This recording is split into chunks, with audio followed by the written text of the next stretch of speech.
heading back to where we finished the previous episode, where we ran out of daylight and had to leave the bush right after finding some interesting new mushroom ground. Hey everyone, Phil here. We are out picking again. Today I'm out here with Randy, old time harvester here, and we're mostly looking for yellowfoot chanterelles today. We're mid-November right now, and we've just been driving for an hour or two to get out here down the logging roads. So we're quite a ways in the bush. What we've done today is we've come to what was our furthest point, and we're going to start there today and work backwards. We're going to do a bit more exploration here on the top of the mountain. It's about 9 in the morning right now.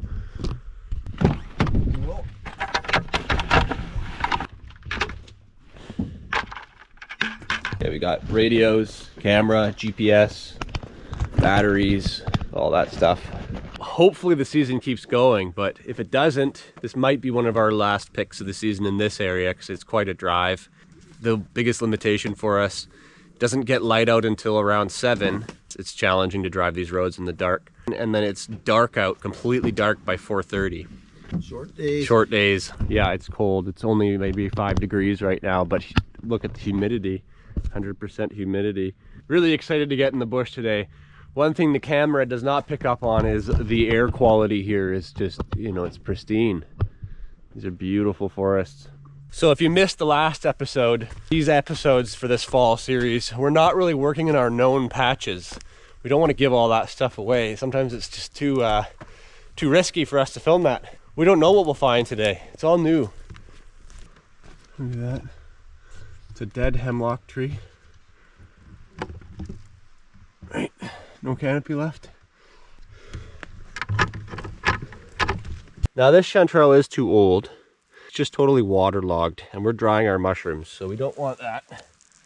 This one's still okay. It might not get a very good dry ratio, but it's worth taking. It's totally viable.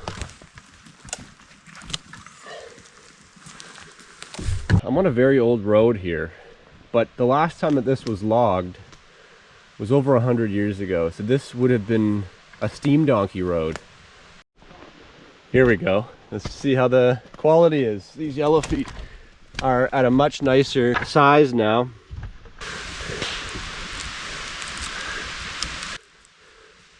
Now they're a little wet, so our dry ratio isn't going to be incredible, but mushrooms look nice and healthy, so we should get good volume today.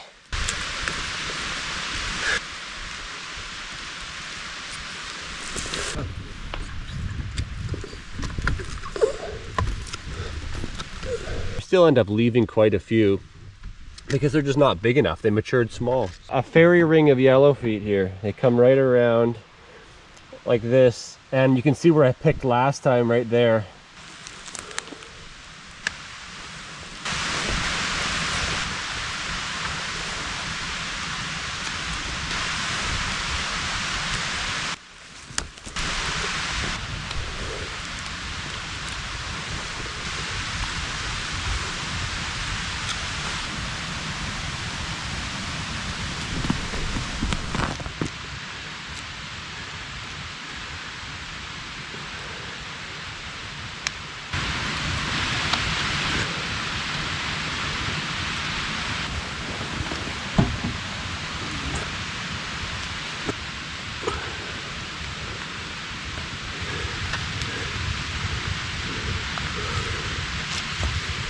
Whoa, look over here. Woohoo!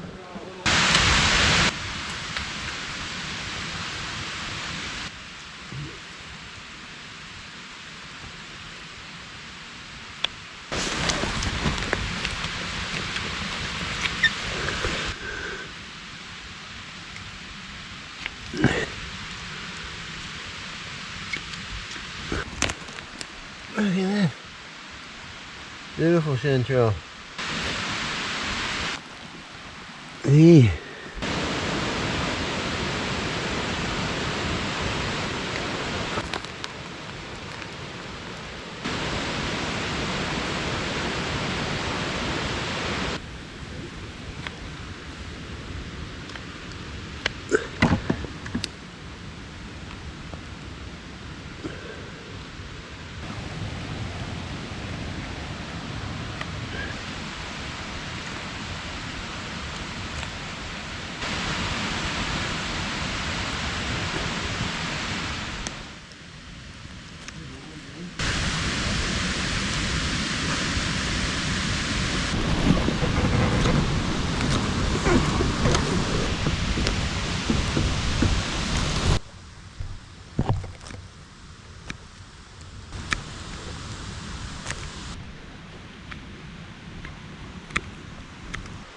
There's a creek down there, and there is mushrooms coming up the hill here. There's a few that are older, but there's lots in here. Look at these. Yellowfeet.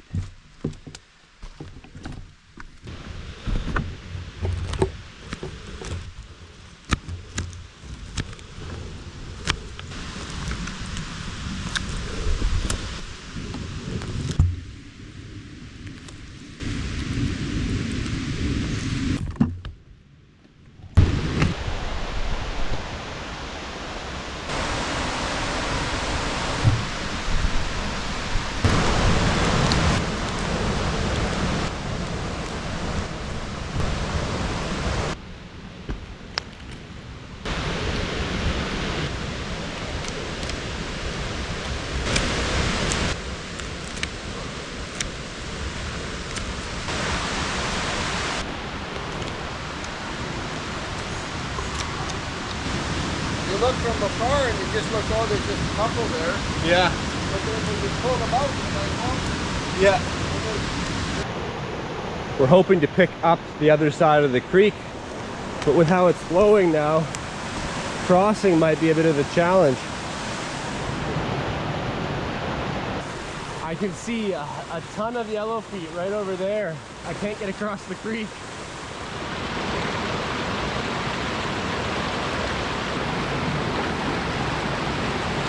We're gonna see if we can do this.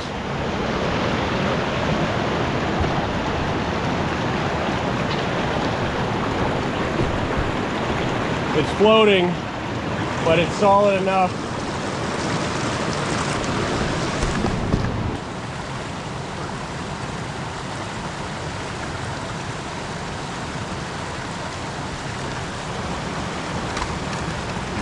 Nicely done.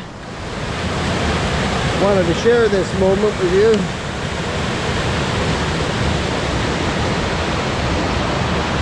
Waterfalls here.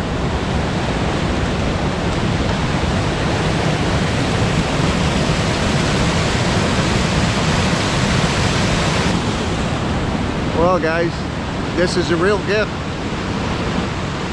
This moment is special with this place we just found. Haven't been here before. The creek kind of divides as it goes down the waterfalls there, and it's created an island. It's pretty cool.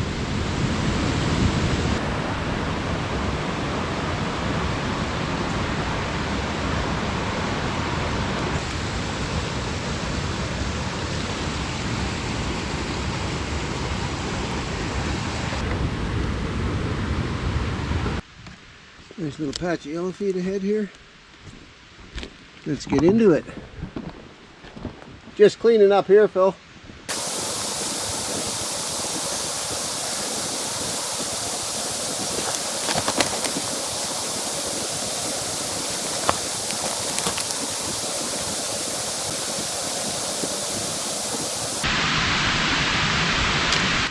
Oh yeah.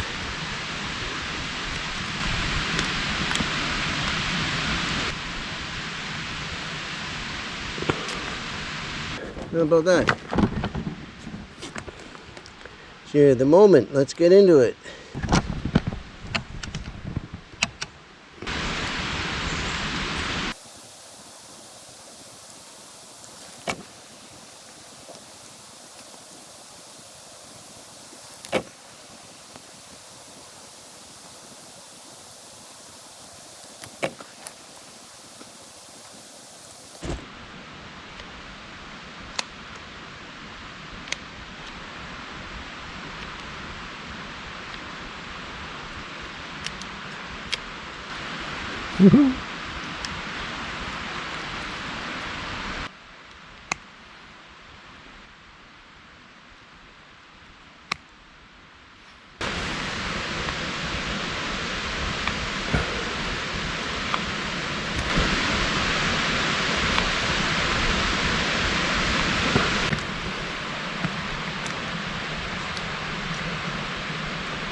soon as we crossed over.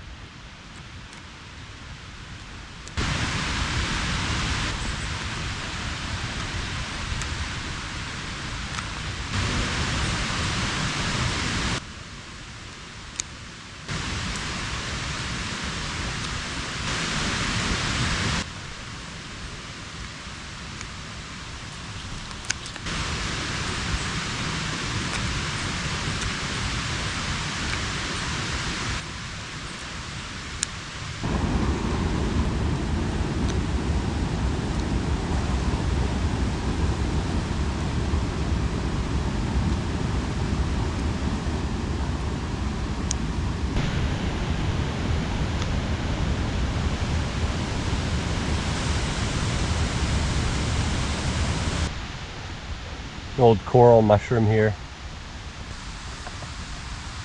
That was a big one.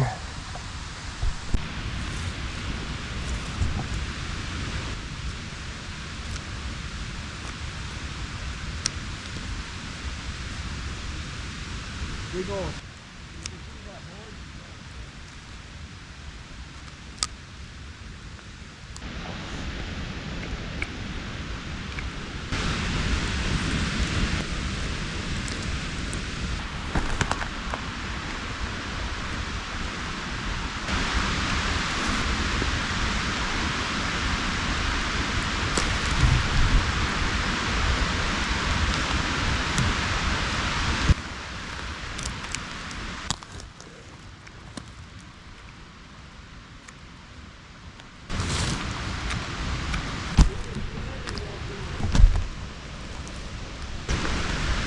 Checking this high ground here,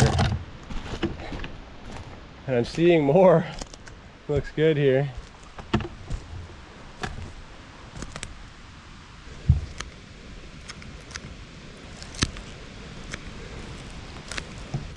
Probably notice I'm leaving lots of the little ones, but sometimes I pick them up off the ground when I've already cut them, and I do take the ones I've already cut because it's just sort of my mentality is if I've already harvested the mushroom and I've already cut the stem, even if it was by accident, generally speaking, I like to use all of what I've harvested. There's a bigger one.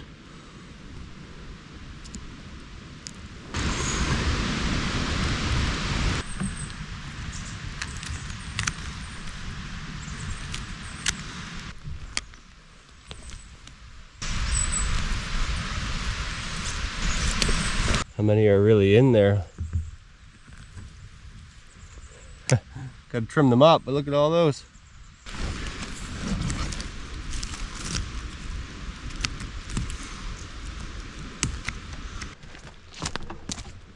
Look at these.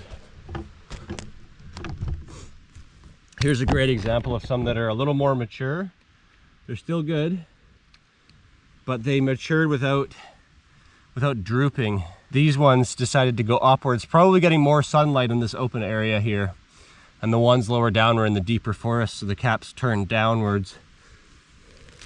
And it's partially because of all the extra rain we've been getting. It makes them droop sometimes.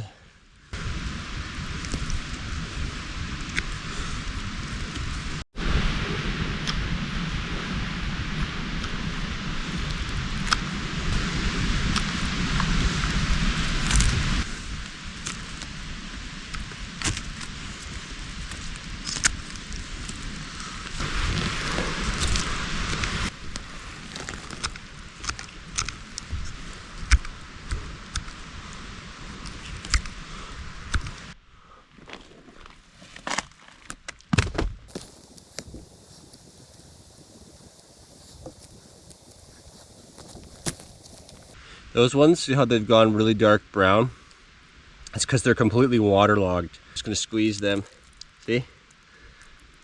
So obviously not keeping those, but they'd probably turn black before they would finish drying on our racks, even with lots of airflow. So I tend to leave them behind.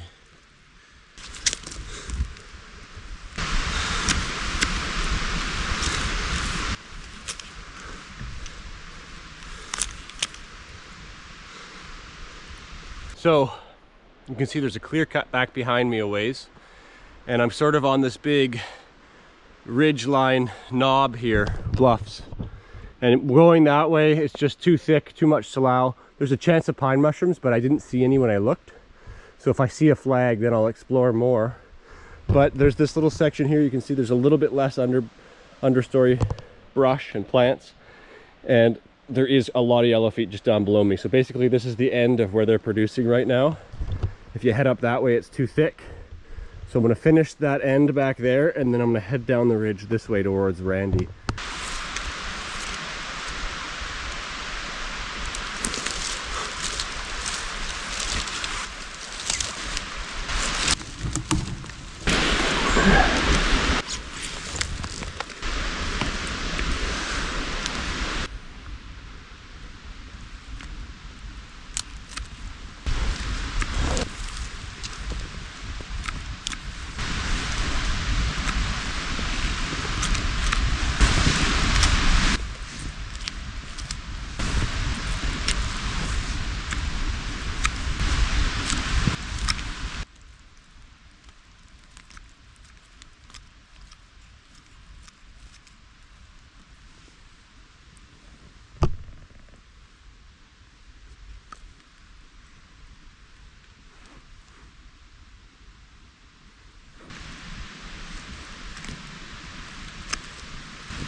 My bucket's full, I've left it over there.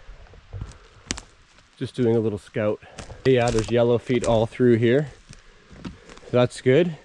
The reason I'm doing this, because we're gonna go unload our buckets and then come back, and I wanna go this way. Look at this ancient old log here, and at the base of it I see a lot of yellowfeet. What I'm really hoping to find is pine mushrooms. There are so many yellowfeet here right now. You can see a few there. There's a bunch over there. They are speckled through all of this. And I'm just coming up to this small lake here. I'm looking for pines. It looks like rusula. There's potential here though. We often see the rusulas with their pines. This is exactly what I was looking for, yes. I knew from forestry maps that we have that this area had been logged 100+ years ago. But as I come along this section here, there's a section with older trees. The reason I'm coming this way is because I knew there's older trees up this direction, and older trees often host pine mushrooms. Look at this beauty. It's a number 5. Are you up on the mossy bluff? Look at this. Feels nice and firm. I think it's in good shape. Beauty. We're gonna come back here in a bit. I'm gonna head back to Randy, and then we'll explore more over here afterwards. As I'm walking here, this mushroom is probably releasing spore all through this forest where there isn't currently pine mushrooms. Because I'm carrying it, walking through the bush, it's releasing spores. And it's very common for us to be working a patch for years, every year. And after a while, we start seeing mushrooms on our pathways where there never used to be any. because we're spreading spore all around.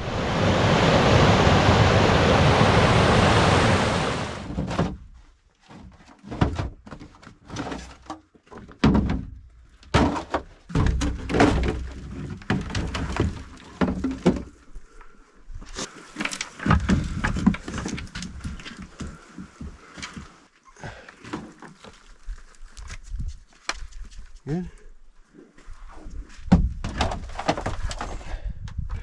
Pretty dominantly yellowfeet right now. A couple of golden chanterelles and pine mushroom.